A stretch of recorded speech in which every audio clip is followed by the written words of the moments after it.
Përshëndetje. Në Shqipëri familja nuk është gjithmonë shtre. Shpesh është arenë. Dhe në këtë arenë kushërinjt janë rivalët më të rrezikshëm, sepse të njohin mirë, të kanë parë të rritesh dhe dinë saktësisht ku të godasin. Askush nuk të urren qetë dhe në mënyrë këmbgulse se një kushëri që shes se ti po ja del më mirë se ai. Xhelozia s'ka nevojë për arsye. Një xhelozi nuk lind sepse i ke bërë diçka tjetrit. Lind sepse ekziston, sepse ke ecur përpara, sepse ke dal nga vendi, sepse nuk je më i barabartë. Në një kulturë ku barazia interpretohet si detyrim për të mos u dalluar, çdo diferencë përjetohet si tradhti. Kushëriri nuk mendon ai punon më shumë, mendon po më nxjerr veten time keq. Dhe kjo mjafton për të ndezur urrëtien. Krahasimi. Dhunë emocionale me emër familjar. Krahasimi familjar nuk është naiv. Është dhunë psikologjike e institucionalizuar. Fillon nga goja e prindërve, vazhdon nga hallat, tezet, dajat, xhaxhallarët dhe mbyllet me një verdikt të heshtur. Kush vleti dhe kush jo. Në këtë sistem, kushërinjt nuk janë njerëz, janë raporte suksesi. Dhe kur njëri del mbi mesataren, tjetri duhet ose të rritet, ose të rrëzohet. Sepse të jetosh në hijen e suksesit të tjetrit, kërkon karakter. Dhe ky është një mall i rrallë. Suksesi yt është fyerje personale. Në xhelozim patologjike, suksesi yt nuk është fakt, është akuzë. Je bërë i padurueshëm jo sepse u mbure, por sepse ekziston si provë që diçka mund të bëhej. Prandaj fillon shkatrimi. Nënvlerësimi sistematik, përgojimi i organizuar, gëzimi i fshehtë për çdo pengesën tënde, heshtja armiqësore në vend të urimit.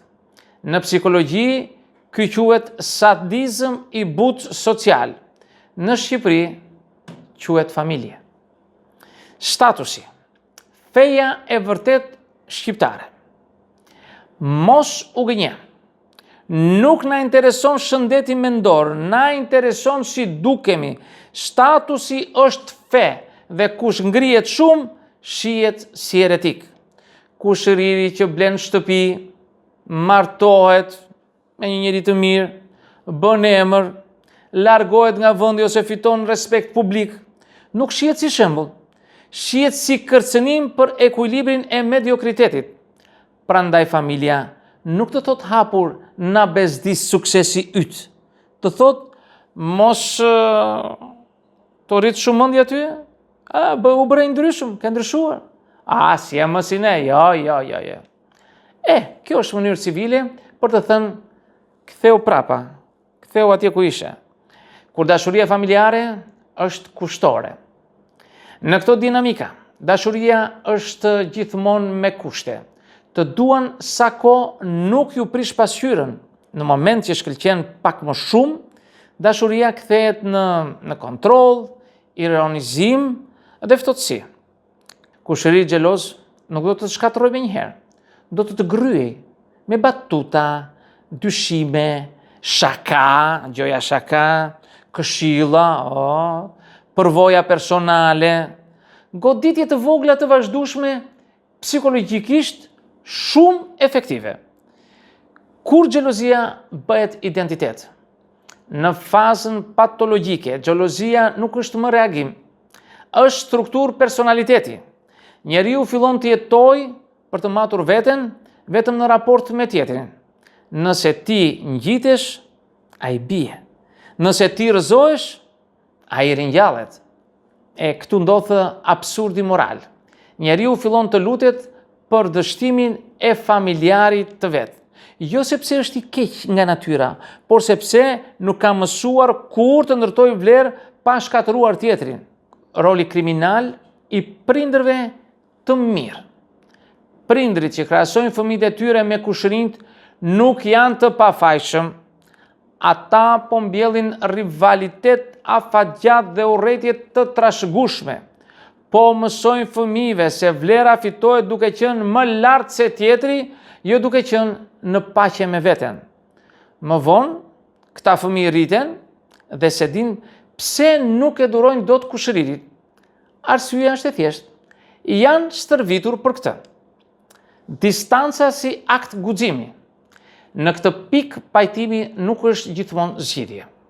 Ndonjëherë zgjidhja është të largohesh pa shpjegime, pa justifikime, pa dramë, të mos marrësh pjesë më në garë. Sepse jo çdo lidhje gjaku është e shenjtë, disa janë toksike, të mbajtura gjallë nga frika çfarë do të thonë. Prandaj si përfundim do të thosha se xhelozia patologjike mes kushërive nuk është devijim. Është simptom e një shoqërie që nuk duron diferencën dhe ndëshkon suksesin që nuk e kontrollon dot.